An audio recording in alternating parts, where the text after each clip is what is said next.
ณหมู่บ้านแห่งหนึ่งในขุนเขาอันเงียบสงบหมู่บ้านแห่งนี้ตั้งอยู่ระหว่างรอยแยกของช่องภูเขาที่ตัดผ่านไปยังอีกฟากหนึ่งผู้คนในหมู่บ้านประกอบอาชีพค้าขายเป็นส่วนใหญ่พวกเขาคบค้าสมาคมกับหมู่บ้านในพื้นที่ราบเพื่อแลกเปลี่ยนสินค้าทางการเกษตรและเสื้อผ้าไหมภายในหมู่บ้านแห่งนี้มีบ้านอยู่ราวๆ20หลังคาเรือนและทุกหลังล้วนแล้วแต่เป็นบ้านที่สร้างจากหินและปูนผู้นำของหมู่บ้านมีนามว่าสุมาลีตระกูลของเขาเป็นผู้เบิกทางผ่านช่องเขาแห่งนี้ซึ่งขุดทะลวงซากรอยแตกจนกลายเป็นทางเชื่อมไปยังอีกฟากหนึ่งนักเดินทางส่วนใหญ่จึงเลือกเดินทางผ่านหมู่บ้านแห่งนี้เสมอเพราะช่วยประหยัดเวลาได้มากและแน่นอนว่าเมื่อมีการคมนาคมก็ย่อมมีการค้าขายที่คึกคักเพราะขบวนม้าและพ่อค้าจากเมืองข้างๆต่างก็แวะเวียนมาอย่างไม่ขาดสายวันหนึ่งในช่วงกลางฤดูหนาวที่ความเย็นเยือกได้คลืบคลานเข้ามายังหมู่บ้านนักเดินทางก็เริ่มลดน้อยถดถอยด้วยเพราะสภาพอากาศแต่กลับกันมีเพียงกลุ่มคนพเนจรและเหล่าทหารที่ใช้เส้นทางนี้เป็นดั่งเส้นทางลัดไปยังอีกฝั่งเท่านั้นสุมาลีเริ่มได้รับคำร้องเรียนจากชาวชุมชนเพราะพวกเขาค้าขายไม่ได้เหมือนแต่ก่อนตอนนี้พ่อค้าแม่ค้าต้องกลับกลายมาเป็นลูกค้าที่ต้องซื้อสินค้าเกษตรเพื่อประทังชีวิตเพราะในหมู่บ้านแห่งนี้ไม่มีพื้นที่ทำการเกษตรมากพอเงินตราที่หามาได้ก็เริ่มร่อยหรอลงทุกวันหากเป็นเช่นนี้ต่อไปคนทั้งหมู่บ้านอาจจะอดตายในไม่ช้าแต่ค่ำคืนหนึ่งก็มีเสียงกระดิ่งกรุ้งกริ้งดังมาจากทางเข้าของหมู่บ้านก่อนจะปรากฏเป็นเกวียนลากที่มีผู้บังคับเป็นพูดร่างกายสีม่วงมีหูยาวดวงตากลมโตสีเทารอยยิ้มของมันมีเพียงฟันซี่แหลมเผยให้เห็นถึงความไม่น่าไว้วางใจผู้คนในหมู่บ้านต่างคิดสงสัยถึงผู้มาเยือนรายใหม่เกวียนของพูดปริศนาจอดอยู่ที่ตรงกลางของช่องเขาก่อนที่อินมันจะกระโดดลงมาจากหลังเกวียนแล้วเปิดผ้าคลุมที่หลังเกวียนออกเผยให้เห็นซึ่งสิ่งบันเทิงเริงใจแสงสีนวลสว่างราวกับหิ่งห้อยมากมายและมีลวดลายสีลุ้งชวนสะดุดตาร่างของพูดนิลการกระโดดขึ้นไปบนหลังเวทีพร้อมทั้งมีเสียงกลองรัวขึ้นก่อนที่มันจะเริ่มร่ายรำด้วยท่าทางแปลกๆเพื่อดึงดูดผู้คนรอบข้างให้เข้าหาด้วยดนตรีจังหวะสนุกคลื้นเครงอินมันมาพร้อมกับความบันเทิงทำให้ผู้คนทั้งหมู่บ้านค่อยๆทยอยออกมารวมตัวกันรอบเกวียนของอินมันเมื่อผู้คนหลั่งไหลมาได้จำนวนมากเท่าที่มันพอใจอินมันก็ได้ตีกลองเพื่อจบการแสดงก่อนที่ตัวของมันเองจะถือกระบองไฟและอมน้ำมันพ่นขึ้นไปบนอากาศเกิดเป็นการแสดงที่ตื่นตาตื่นใจปิดท้ายยินดีต้อนรับทุกท่านสิ่งที่ท่านได้รับชมกันไปก่อนหน้านี้เป็นเพียงการแสดงจากข้าผู้นี้เท่านั้นข้าขอแนะนำตัวแก่ท่านทั้งหลายข้านั้นมีนามว่าอินมันผู้แบกสมบัติข้าเร่ร่อนไปตามหมู่บ้านต่างๆเพื่อสร้างเสียงหัวเราะและความสุขสันต์และข้ามาที่นี่ไม่ได้มาเพื่อมอบความเปรมปรีเพียงอย่างเดียวแต่ข้ายังมีข้อเสนอเพื่อช่วยพวกท่านทั้งหลายณหมู่บ้านแห่งนี้ให้พ้นภัยเพียงพวกท่านรับฟังข้อเสนอของข้าและตอบรับก็เท่านั้นลองกล่าวข้อเสนอของท่านมาเถิดอินมันผู้แบกสมบัติพวกข้ายินดีจะรับฟังเสียงของหนึ่งในชาวบ้านกล่าวขึ้นได้สิพวกเจ้าลำบากกันมาใช่หรือไม่เงินทองที่หามาก็ต้องใช้จ่ายเพื่อซื้อข้าวปลาอาหารมาเลี้ยงปากเลี้ยงท้องและตลอดช่วงฤดูหนาวนี้ พวกเจ้าก็แทบไม่ได้ค้าขายเลยเมื่อข้าได้รู้ข่าวก็เห็นใจอยากจะมอบความเมตตานี้แก่พวกเจ้าจริงๆแต่ไม่รู้ว่าพวกเจ้าจะทำมันได้หรือเปล่าท่านประสงค์สิ่งใดโปรดชี้ทางแก่พวกข้าด้วยเถิดข้ารอคำตอบนี้อยู่เลยข้าจะช่วยพวกเจ้าโดยมอบสมบัติเท่าที่พวกเจ้าจะสามารถขนมันไปได้อย่างนั้นหรือพวกเรายอมทำตามที่ท่านต้องการแล้วพวกเราต้องทำอย่างไรดีมากเพียงพวกเจ้าตอบตกลงและยอมทำตามเงื่อนไขอีกอย่างของข้าคือพวกเจ้าต้องให้ทานแก่คนยากไร้ห้ามขาดตกบกพร่องแม้แต่คนเดียวในระยะเวลา1 ปีหากสามารถทำได้ข้าจะกลับมามอบสมบัติเพิ่มให้อีกเป็นเท่าตัวอินมันร่ายคาถาขึ้นเพื่อสร้างภาพมายาเสกสมบัติดังหยาดฝนให้ตกลงมาแทนหิมะทุกคนในหมู่บ้านต่างตื่นตาตื่นใจกับสิ่งที่ได้เห็นและยินยอมตามคำชักจูงนั้นดีเลยงั้นพวกข้าทุกคนตกลงเมื่ออินมันได้ฟังดังนั้นรอยยิ้มของมันก็ฉีกออกราวกับถุงเก็บเงินมนุษย์หนอมนุษย์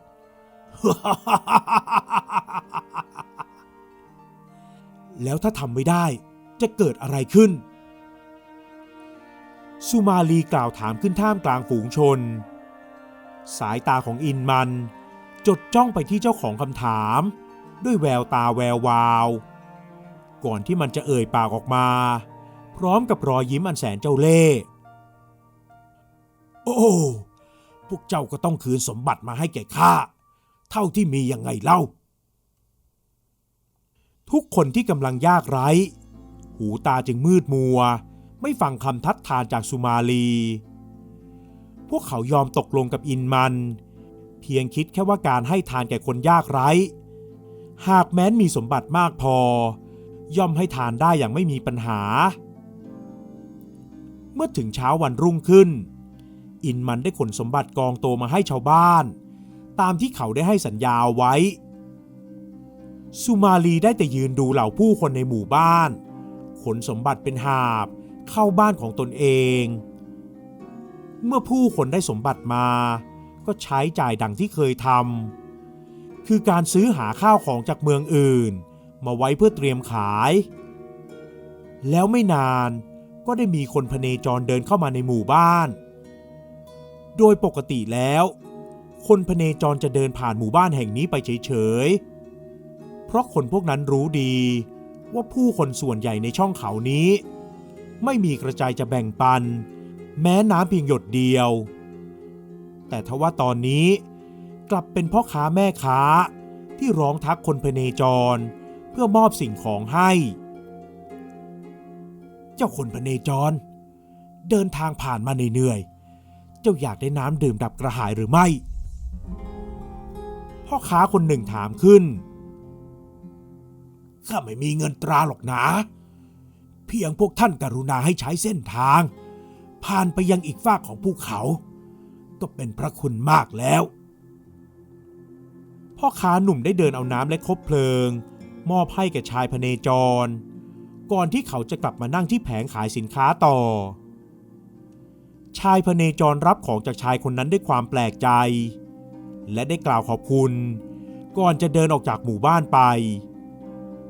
บ้านหลังถัดมา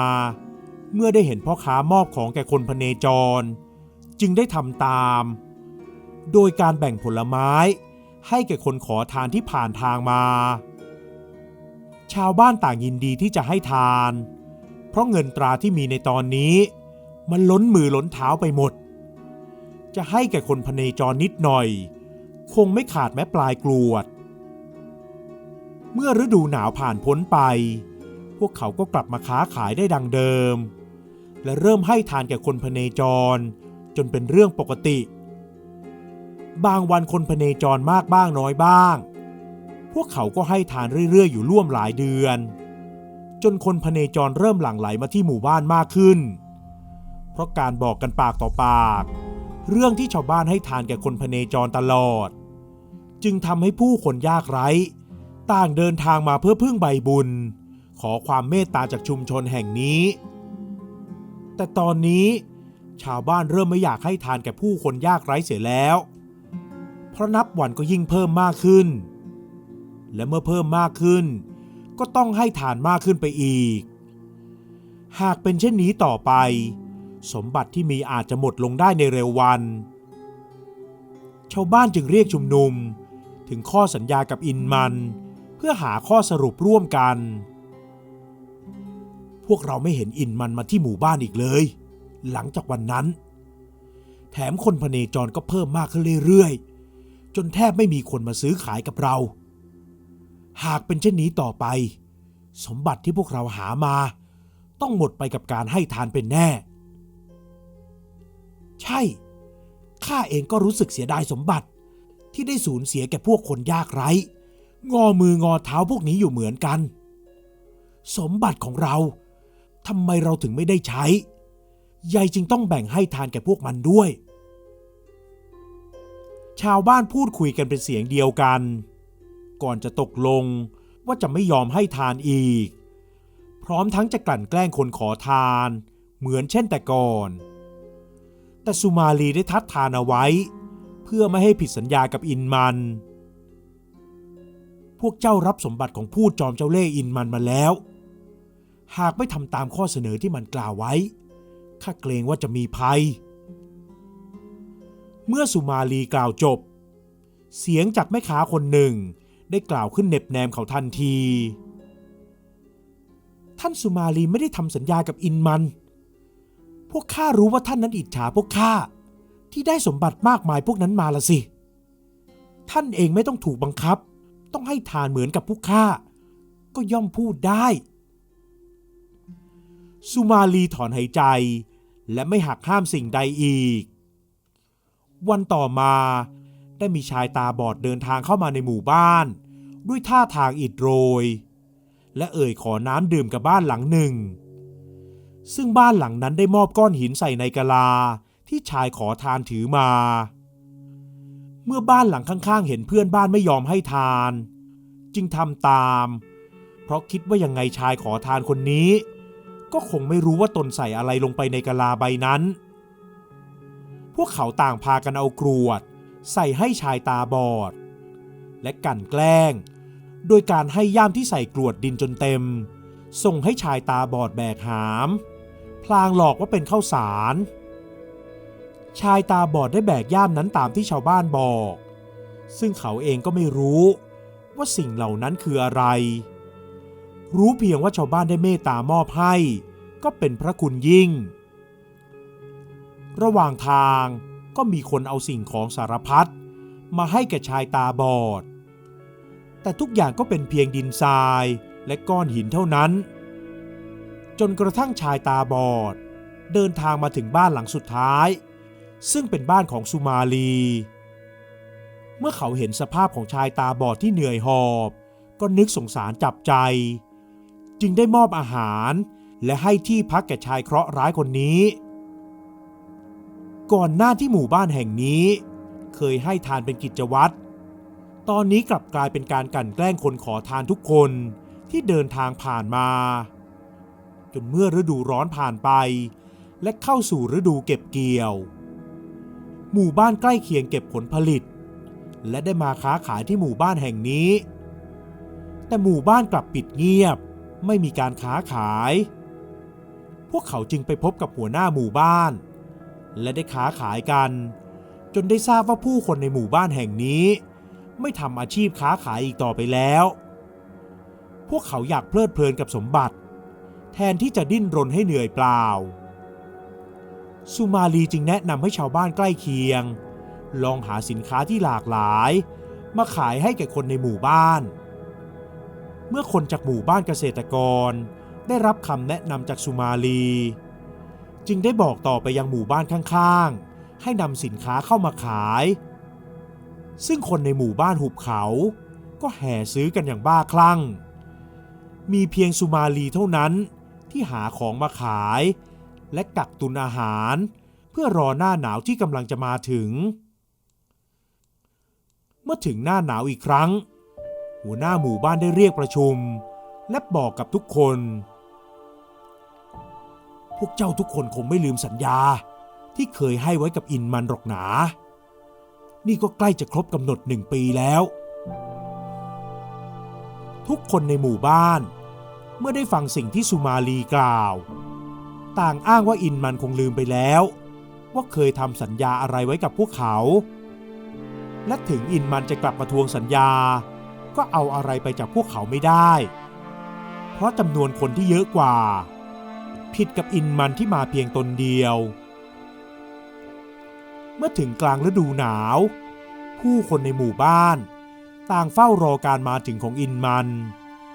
แต่ตลอดฤดูหนาวนั้นก็ไร้วี่แววของพูดกระดิ่งในวันที่ตะวันสาดแสงเพื่อเปิดฤดูกาลใหม่สุมาลีได้เดินทางขึ้นไปพักอยู่บนเขากับชายตาบอดและครอบครัวเพราะได้รับคำเตือนถึงการมาของภัยร้ายที่ชายตาบอดสัมผัสได้สุมาลีขนข้าวของเดินทางออกจากหมู่บ้านท่ามกลางสายตาของชาวบ้านที่หยามเหยียดและก่นด่าเขาและลูกเมียพร้อมกับชายตาบอดต่างยินยอมพร้อมใจไม่ตอบโต้ชาวบ้านเพราะหวังเพียงว่าพวกเขานั้นจะอยู่รอดปลอดภัยมันคงจะละอายไม่มีหน้าไปสู้ใครเขาได้เพราะเชื่อเสียสนิทใจว่าอินมันจะกล้ามาทวงทุกอย่างคืนย้ายรังออกไปเสียสุมาลีผู้โง่เขลาและเมื่อสิ้นสุดฤดูหนาวชาวบ้านต่างดีใจที่อินมันไม่ได้มาทวงคืนสัญญาและไม่มาเรียกสมบัติคืนพวกเขาฉลองกันทั้งหมู่บ้านพร้อมทั้งจัดงานรื่นเริงดังเทศกาลแต่ทว่าเวลาเที่ยงคืนของวันนั้นแผ่นดินรอบๆเริ่มสั่นไหวและปรากฏสิ่งที่น่ากลัวขึ้นจากแนวสันเขามวลน้ำจากเทือกเขาได้มุ่งหน้าเข้าสู่หมู่บ้านผู้คนที่ไม่ทันตั้งตัวได้แต่รีบวิ่งกันจ้าละวันกลับไปขนสมบัติของพวกเขาหนีออกมาจากบ้านเรือนแต่ทว่าคลื่นน้ำรอบแรกเป็นเพียงสัญญาณเตือนเท่านั้นเพราะระลอกต่อมามวลน้ำที่ละลายลงมาจากสันเขาได้ก่อตัวสูงเกินกว่าหลังคาบ้านแรงน้ำมหาศาลกวาดล้างสมบัติบ้านเรือนรวมทั้งผู้คนไปกับมันภายในพริบตาท่ามกลางภาพอันน่าเวทนานั้นสุมาลีได้ยืนดูจุดจบของหมู่บ้านที่ตระกูลของเขาสร้างมากับมือและปลอบใจตนเองว่าโชคดีเท่าไหร่แล้วที่ไม่หลงกลเชื่อคำชักจูงจากเจ้าอินมันเจ้าเล่ห์ตนนั้นกระทั่งน้ำท่วมได้ผ่านไปหมู่บ้านที่เคยมีอยู่ตามซอกภูเขาตอนนี้เหลือเพียงซากปรักหักพังและไม่นานเสียงกระดิ่งก็ดังขึ้นพร้อมกับปรากฏเกวียนลากเผยให้เห็นรอยยิ้มของอินมันที่เต็มเปี่ยมด้วยความพึงพอใจผู้ที่หวังแต่ได้ย่อมไม่รู้จักการให้มนุษย์นี่มันจะโง่เขลาเสียจริงๆ